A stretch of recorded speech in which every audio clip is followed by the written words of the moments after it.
तर आज ना सकाळीच माझा एक नवीन असा छान असा ड्रेस मी मागवलेला ऑनलाईन तो आला होता. आणि मला खूप एक्साइटमेंट होती, कारण फोटोमध्ये जसं दाखवलं असेल ना, म्हणजे होतं ना तसंच आलं की काय असे म्हणजे मला खूप आनंद होता की माझा तो ड्रेस आला आहे. कारण उन्हाळ्यात ना घालायला खूप मस्त असे तसे ड्रेस वाटतात, छान वाटतात आणि गरम वगैरे होत नाही. परंतु माझी ना पूर्णपणे आशेची निराशा झाली. तर ती का झाली ते तुम्हाला मी पुढे सांगते, तर व्हिडिओ नक्की कंटिन्यू करा.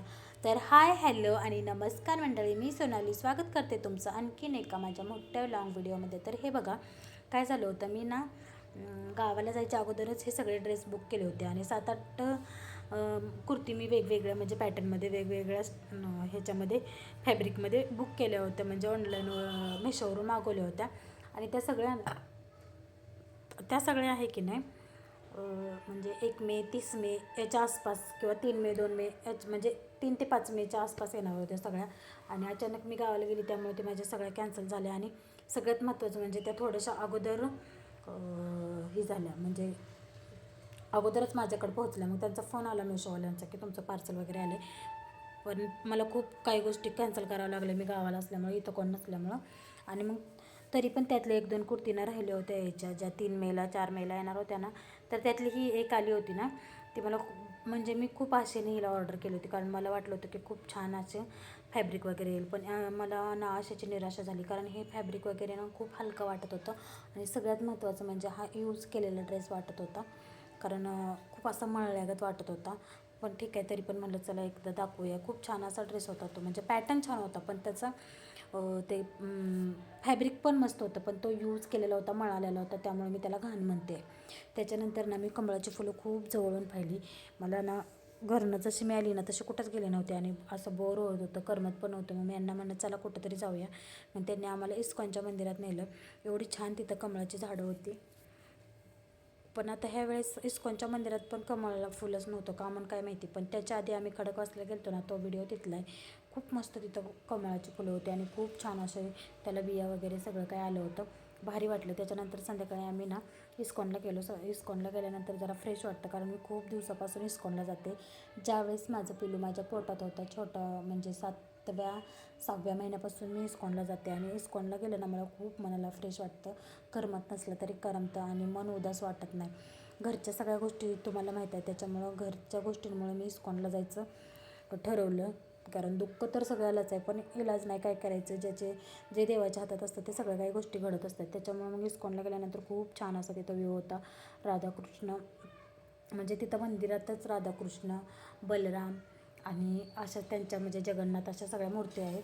खूप छान मंदिर आहे.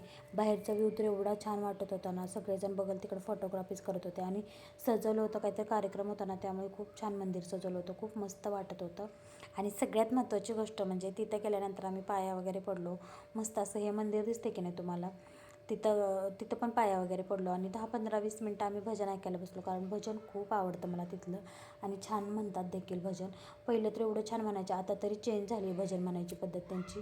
पण पहिलं तर एवढं छान म्हणायची ना 2019ला, एवढं भारी म्हणायची 20ला भजन. मला ना खूप असं झोपच यायची तिथं त्या भजनात, एवढं छान भजन म्हणायची ती. आणि दर्शन वगैरे घेतलं आणि भजनही ऐकून झाल्यानंतर आता म्हणलं वरती जायचं. वरती म्हणजे बालाजीचं मंदिर आहे. जे कोणी इस्कॉनला गेलं असेल ना तर त्यांना माहीत असेल, हे खालच्या बाजूचं म्हणजे खालचं हे मंदिर आणि वरती बालाजीचं मंदिर आहे, तिथं जायचं. मग उठून आम्ही निघालो.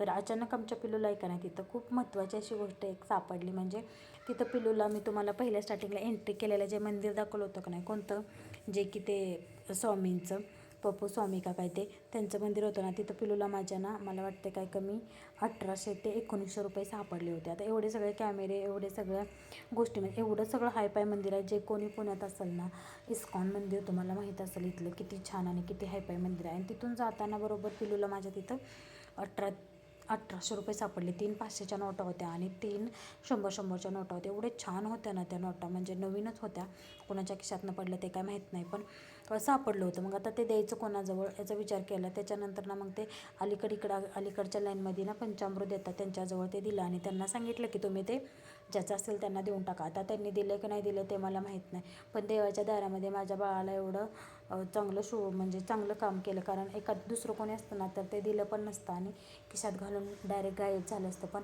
आपल्याला अशा गोष्टी करत नाही. एखाद्या गरीबाचं पडलं होतं तर ते देऊन टाकलं. त्याच्यानंतर घरी आल्यानं आम्ही येताना आंबा घेऊन आलो, सिंहगडच्या तिकडे गेलो आणि येताना आंबे घेऊन आलो, कारण आमच्या पिलूला खूप आंबा आवडतात. आम्ही सीझनचा पहिला आंबा तर आम्ही पाडव्यालाच खाल्लेला आहे, कारण त्याच दिवशी आम्ही रस केला होता. त्याच्यानंतर मी गावाकडून आले तेव्हा पण मी मला वाटतं 3-4 डझन आंबं घेऊन आले होते येताना. आणि त्याच्यानंतर आत्ता गेल्या आठवड्याभरात ह्याने 3 किलो आंबा आणले होते, का तर पिलू आहे आणि पिलूला आवडतात म्हणून. ते सगळं संपवून आता दुसरी पेटी आणली आम्ही. सारखं किलोवर घेणं परवडत नाही म्हणून पेटीच घेतली. आणि त्यात पिलूचं असं चाललं होतं की मला पण मांडायच्यात. मग आम्ही ती चेक करत होतो की पेटी कशी आली कशी नाही. त्यांनी दाखवली होती तिथं खोलून, पण आपलं कर्तव्य आहे की बाबा बघणं कसे आलेत आंबे कसे नाही, किंवा वरती वेगळे असतात खाली वेगळेच भरलेले असतात. खूप लोक म्हणजे खूप ठिकाणी असं फसवतात आणि खूप जणांना अनुभव पण आला आहे. आणि तुम्ही इन्स्टावर पण बघितलं असेल की खूप जणांचे आंबे दाखवतात एक आणि निघतात वेगळेच असं. तर छान असे आंबे आले होते, खूप मस्त असे होते. केसरचा आंबा आणला होता आम्ही, कारण याच्या आधीच आणला होता तो हापूसचा, आम्ही 2-3 किलो खाल्ला. मला काही जास्त म्हणजे एवढा हापूस नाही आवडत, पण केशर खूप छान लागतो म्हणून केशरचा आणला होता आंबा. भारी होते आंबे, मस्त होते. तुम्हाला कसे वाटतात मला नक्की सांगा. आणि हो, अजून तुम्ही आंबे खाल्ले नसतील तर नक्की आंबे खायला या. जाता जाता माझ्या चॅनलला नक्की सबस्क्राईब देखील करा. तर त्यामध्ये 2.5 डझन होते बहुतेक पेटीमध्ये, कारण वरचे 15, एक लाईन 15ची निघाली, दुसरी पण लाईन 15चीच होती. पण छान होते आंबे, एकदम छान फ्रेश कलर होता, मस्त असे होते. आणि त्याच्यानंतर आणखीन एक फ्रूट्स आणलं होतं आम्ही, जे की नवीनच होतं, मी पहिल्यांदाच बघितले ते म्हणले की एक्सपोर्टचं आहे ते, हे तर आपल्या इकडं पिकत नाही असं तसं त्यांनी सांगितलं. पण मी पण अजून कधी बघितलं नव्हतं हे फ्रूट्स. मस्कमेलनच आहे ते पण थोडंसं वेगळं आहे. म्हणजे आपण जसं ते आणतो ना मस्कमेलन, ते आतमधनं कसं केशरी निघतं कट केल्यानंतर, पण हे आतमधून कट केल्यानंतर बाहेरून पण वेगळं दिसत होतं मूळ म्हणजे, आणि आतून कट केल्यानंतर पण पोपटी कलरचं होतं ते. त्यामुळं जरा थोडंसं मला ते वेगळं वाटलं. मग मी म्हणलं घ्या यांना. ते 200 रुपयाचं एक होतं, म्हणजे किलोवर आहे वाटतं ते, 200 रुपयाला किलो. मग ते 1.5 किलो होतं का किती होतं मला नाही माहिती, पण आम्ही त्यांच्याकडून कमी जास्त करून 200 रुपयाला ते फ्रूट्स आणलं.